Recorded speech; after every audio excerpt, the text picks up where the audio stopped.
12 अक्टूबर। Editorial में club of Rome का जिक्र है। क्लब ऑफ रोम सिंपली एक इंटरनेशनल एनजीओ है जो ग्लोबल इश्यूज़ को डिस्कस करती है। 1968 में रोम में बनी थी। फ़िलहाल इसका हेडक्वार्टर स्विट्ज़रलैंड में है। ये फेमस क्यों हुई थी? क्योंकि 1972 में इसने एक बहुत ज़ोरदार रिपोर्ट निकाली थी, the limits of growth. United Nations secretary general, Hindu page 12 पे मेंशन है। Secretary General is a head of UN Secretariat. UN Secretariat is one of the principal organs of United Nations. United Nations security council की recommendation पे general assembly इनको appoint करती है। Term fix नहीं होता है। यूएन चार्टर में कहीं नहीं लिखा हुआ कि 5 साल का टर्म है, लेकिन बाय कन्वेंशन 5 साल का टर्म होता है एंड मैक्सिमम एक बंदा 2 बार ही इलेक्ट हो सकता है। ऐसा कहीं लिखा नहीं है, बट एक कन्वेंशन बन गया है। आज तक जितने भी यूएन सेक्रेटरी जनरल बने हैं उनमें से कोई भी इंडिया से नहीं है, कोई भी जो परमानेंट 5 मेंबर्स हैं उनसे नहीं है, और ना ही कोई विमेन रही है। एंटोनियो गुटेरेस अभी फ़िलहाल यूएन सेक्रेटरी जनरल हैं। He is a 9th UN secretary general. Ocular trauma, Hindu page 12 पे दिया हुआ है। डरने की ज़रूरत नहीं है, सिंपली इसका मतलब होता है आई इंजरी। आँख में कोई चोट लग जाए तो उसको ऑक्यूलर ट्रॉमा कहते हैं। किस चीज़ से चोट लग सकती है? किसी भी चीज़ से, भाई पटाखा, पैलेट गन, टॉयज़, केमिकल, यहाँ तक कि स्नो से अगर अल्ट्रावायलेट रेज रिफ्लेक्ट होकर आपकी आइज़ में जा रही हैं तो भी स्नो ब्लाइंडनेस हो सकती है। ऐसे आइज़ को कोई भी हानि पहुँचती है उसको ऑक्यूलर ट्रॉमा कहते हैं। आँखों के डॉक्टर को क्या बोलते हैं? ऑप्थेल्मोलॉजिस्ट। ऑप्थेल्मोलॉजिस्ट। आँखों में कॉर्निया होता है सबसे आगे, काले काले रंग का, राइट। उसका मेन फंक्शन क्या होता है? लाइट को फोकस करना ताकि वो रेटिना पे ठीक से पड़े। जब लाइट रेटिना पे पड़ती है तो रियल इमेज बनाती है एंड उल्टी इमेज बनाती है। उसके बाद नर्व सेल्स सिग्नल्स को हमारे ब्रेन में लेके जाते हैं और हमारा ब्रेन इंटरप्रेट करता है इमेजेस को। जैसा हमने 30 सितंबर को पढ़ा था, कॉर्निया हमारी बॉडी का इकलौता ऐसा पार्ट है जिसमें ब्लड वेसल्स नहीं होती हैं। हार्ट से वहाँ पे ब्लड नहीं आता है। ज़ीरोफ्थैल्मिया मतलब dryness of cornea, vitamin A की कमी से होता है। एस्टिग्मैटिज्म, कॉर्निया की शेप अगर बिगड़ जाती है उसकी वजह से दिखने में थोड़ी दिक्कत होती है, उसको बोलते हैं एस्टिग्मैटिज्म। जब बोलते हैं कि हमें आइज़ डोनेट कर देनी चाहिए तो आई डोनेशन में क्या चीज़ ट्रांसप्लांट करी जाती है? कॉर्निया को ट्रांसप्लांट किया जाता है। हिंदू पेज 13 पे इजराइल एंड लेबनान का जिक्र है। इज़राइल मेडिटेरेनियन सी में खुलता है और इज़राइल के जस्ट ऊपर है लेबनान। तो दोनों मैरीटाइम बॉर्डर शेयर करते हैं और यही मैरीटाइम एरिया में इनके बीच में कुछ डिस्प्यूट था जो कि अब सॉल्व हो गया है। इज़राइल की कैपिटल जेरूसलम, लेबनान की कैपिटल बेरूत। ये जो समझौता हुआ है, मैरीटाइम बॉर्डर डिस्प्यूट सॉल्व हुआ है, इसमें यूएसए ने हेल्प करी थी। अब इससे फ़ायदा क्या होगा? यहाँ पे कुछ गैस फील्ड्स हैं, ऑफशोर गैस फील्ड्स, यानी कि समुद्र के नीचे। अब क्योंकि ये डिस्प्यूट सॉल्व हो चुका है इसलिए अब दोनों देश इन गैस फील्ड्स को यूज़ कर पाएंगे, लेकिन दोनों के बीच में लैंड बॉर्डर डिस्प्यूट अभी भी है। 2000 में इजराइल ने लेबनान के कुछ इलाकों से वापस हो गया था इजराइल। उसके बाद यूनाइटेड नेशंस ने यहाँ पे एक लाइन खींच दी थी जिसको बोलते हैं ब्लू लाइन, यानी कि ये लेबनान और इजराइल के बीच की एक टेम्पररी बॉर्डर है। प्लीज़ नोट, इजराइल जो है वो मेडिटेरेनियन सी में भी खुलता है, और क्योंकि इजराइल बहुत लंबा है तो इसलिए यहाँ पे तो खुल ही रहा है, प्लस यहाँ पे नीचे आके भी गल्फ ऑफ अकाबा के थ्रू रेड सी में भी खुल रहा है। ठीक है, जॉर्डन इसके पीछे है, इजराइल के पीछे यहाँ पे जॉर्डन है। जॉर्डन मेडिटेरेनियन सी में नहीं खुलता है बल्कि वो गल्फ ऑफ अकाबा के थ्रू रेड सी में खुलता है। ठीक। सिनाई पेनिनसुला ये जो है ये इजिप्ट का पार्ट है। ये इजिप्ट का इकलौता पार्ट है जो कि एशिया में है। एक्चुअली यहाँ पे जो स्विस कैनाल है, स्विस कैनाल डिवाइड करती है अफ्रीका और एशिया को, तो इसलिए इजिप्ट का कुछ हिस्सा यानी कि सिनाई पेनिनसुला एशिया में आता है, बाकी सारा हिस्सा अफ्रीका में आता है। ध्यान दो, यहाँ पे रेड सी है तो रेड सी यहाँ पे आके 2 हिस्सों में डिवाइड हो गया। यहाँ पे आ गया गल्फ ऑफ अकाबा, यहाँ पे आ गया गल्फ ऑफ स्विस। आगे जाके बनती है स्विस कैनाल जो कि खुलती है मेडिटेरेनियन सी में। 12 तारीख का editorial, solutions by the people for the people. लोगों के भले के लिए ज़रूरी है कि देश की इकॉनमी मजबूत हो, लेकिन इकॉनमी को मजबूत करते करते कई बार हम लोगों का भला करना भूल ही जाते हैं, यानी कि इकोनॉमिक ग्रोथ की वजह से एनवायरनमेंट और सोसाइटी पे इम्पैक्ट को हम भूल जाते हैं। हमें ऐसा लगता है कि अगर सरकार पर्यावरण को बचाने के लिए पॉलिसी बनाएगी तो उससे ईज़ ऑफ डूइंग बिजनेस में बाधा क्रिएट होगी, यानी कि कंपनीज ठीक से काम नहीं कर पाएंगी। जब कंपनीज ठीक से काम नहीं कर पाएंगी तो हमारी जीडीपी ग्रोथ रेट स्लो हो जाएगी। लेकिन हम ये भूल जाते हैं कि अगर एनवायरनमेंट ही नहीं रहेगा तो ऐसी इकोनॉमिक ग्रोथ का क्या फ़ायदा। जैसे कि क्लब ऑफ रोम ने 1972 में दिखाया था कि इकोनॉमी को मजबूत करने की होड़ में हम लोग एनवायरनमेंट को डिस्ट्रॉय करते जा रहे हैं। इकोनॉमी को मजबूत करने के चक्कर में हम सिर्फ अमीरों को मजबूत करते जा रहे हैं, जबकि आम आदमी सफ़र करता रहता है। फॉर एग्ज़ाम्पल, अमीर आदमी पैसा कमाता है इन्वेस्टमेंट करके।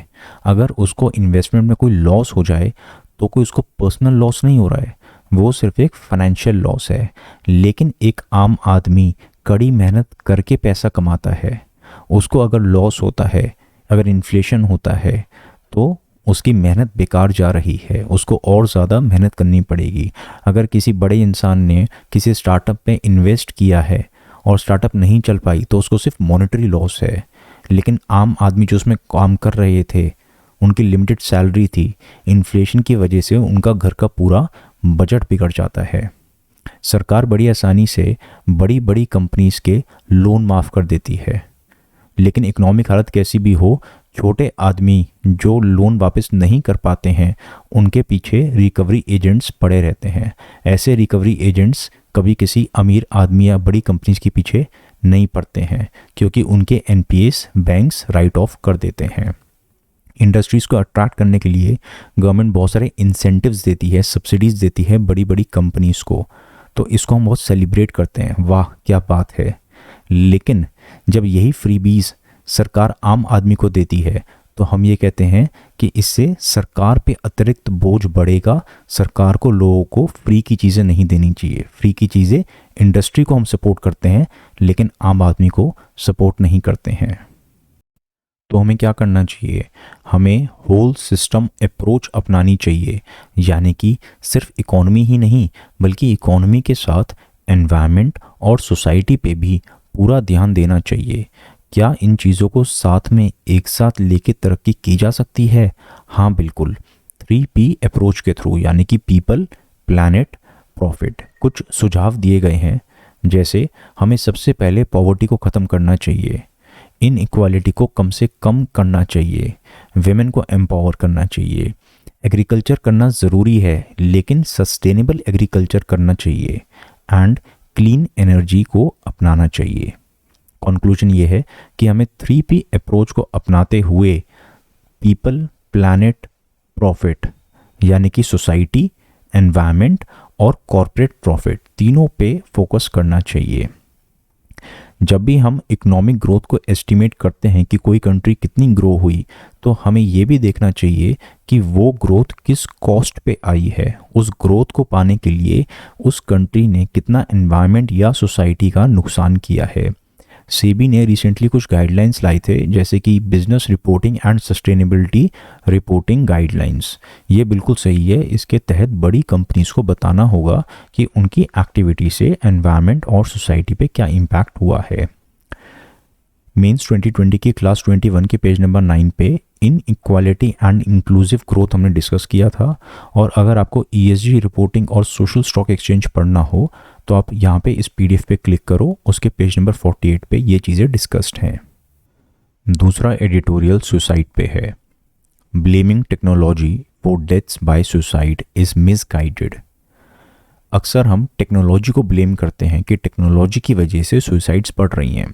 फॉर एग्जाम्पल, अगर किसी ने फेसबुक पे, ट्विटर पे किसी को बहुत ज़्यादा अब्यूज़ किया, आपने कोई पोस्ट डाली एंड लोगों ने आपको उसके लिए बहुत खरी खोटी सुनाई, बहुत उल्टा सीधा बोला, तो कई लोग बहुत ज़्यादा डिप्रेशन में चले जाते हैं वो कमेंट्स पढ़ के एंड सुसाइड कर लेते हैं। एंड लोग ऐसा क्यों लोगों को चढ़ाते हैं, क्यों उल्टा सीधा बोल देते हैं? क्योंकि पकड़ तो पाता नहीं है। कोई आपके मुंह पे कोई बात बोले तो आप उसको काउंटर कर सकते हो, वो बंदा खुद ही नहीं बोलेगा, है ना। लेकिन ऑनलाइन तो कोई कुछ भी किसी को बोल सकता है, कोई एक्शन नहीं होता। इसलिए एनोनिमिटी की वजह से लोग दूसरों को बहुत ज़्यादा बुली करते हैं। जब सोशल मीडिया स्क्रॉल करते हो फेसबुक पे, आपको लगेगा कि आपके सारे फ्रेंड्स कितने बढ़िया बढ़िया पोस्ट डाल रहे हैं, कोई फॉरेन घूमने गया है, किसी के साथ कुछ बढ़िया काम हो रहा है, तो everyone is like so happy, and आपको लगता है मैं ये बेचारा अकेला बैठा हुआ हूँ, ठीक है ना, मेरे ही अंदर कुछ कमी होगी, तो आप अपना सेल्फ एस्टीम खो बैठते हो। उसकी वजह से कई लोग अल्टीमेटली डिप्रेशन में जाते हैं, सुसाइड कर लेते हैं। कई लोग ऑनलाइन गेम्स के एडिक्ट हो जाते हैं, जैसे ऑनलाइन रमी या पोकर।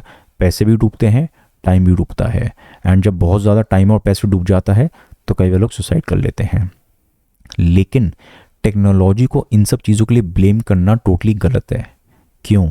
साइबर बुलिंग होती है तो फिजिकली भी तो बुलिंग होती है, लोगों को बहुत ज़्यादा हैरेस किया जाता है, स्कूल में बच्चों को, ऑफिस में कोलीग्स को। उसकी वजह से तो लोगों में सुसाइडल थॉट्स आते हैं। तो चाहे ऑफलाइन बुलिंग हो या ऑनलाइन, दैट इज़ रॉन्ग। उसकी वजह से लोग डिप्रेशन में चले जाते हैं। लो सेल्फ एस्टीम, अगर आप आईएएस की तैयारी कर रहे हो या आप बीमार पड़ गए हो, काफ़ी टाइम से आपको सक्सेस नहीं मिल पा रही, नौकरी चली गई, रिलेशनशिप अच्छा नहीं चल रहा, इन सब चीज़ों की वजह से भी तो लोग डिप्रेशन में जाते हैं। तो एंड उस टाइम पे जब आपके साथ इतना बुरा हो रहा है, तब आपके किसी फ्रेंड का या रिश्तेदार का बहुत मोटा पैकेज लगेगा, अगर बहुत बढ़िया नौकरी लग जाए, तो आपका सेल्फ एस्टीम कम हो सकता है। यही चीज़ अगर सोशल मीडिया से होती है तो हम लोग सोशल मीडिया को जिम्मेदार कह देते हैं। दिक्कत सोशल मीडिया की थोड़ी ना है। तीसरा पॉइंट, गेम एडिक्शन।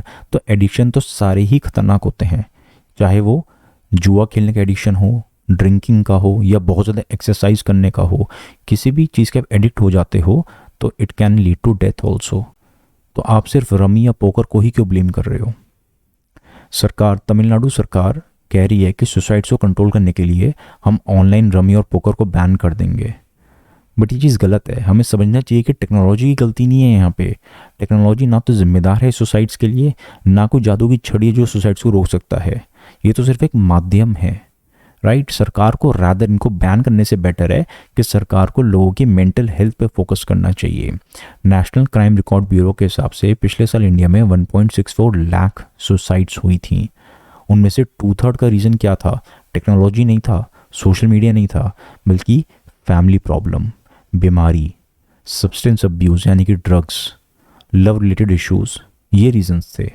तो सरकार का फोकस इन चीज़ों पे होना चाहिए, ना कि ऑनलाइन रमी एंड पोकर के ऊपर। कुछ एक्स्ट्रा इन्फॉर्मेशन जो इस आर्टिकल में नहीं दी है कि देखो, टेक्नोलॉजी के फ़ायदे भी नुकसान दोनों चीज़ें हैं। नुकसान क्या है? जैसे गैम्बलिंग है।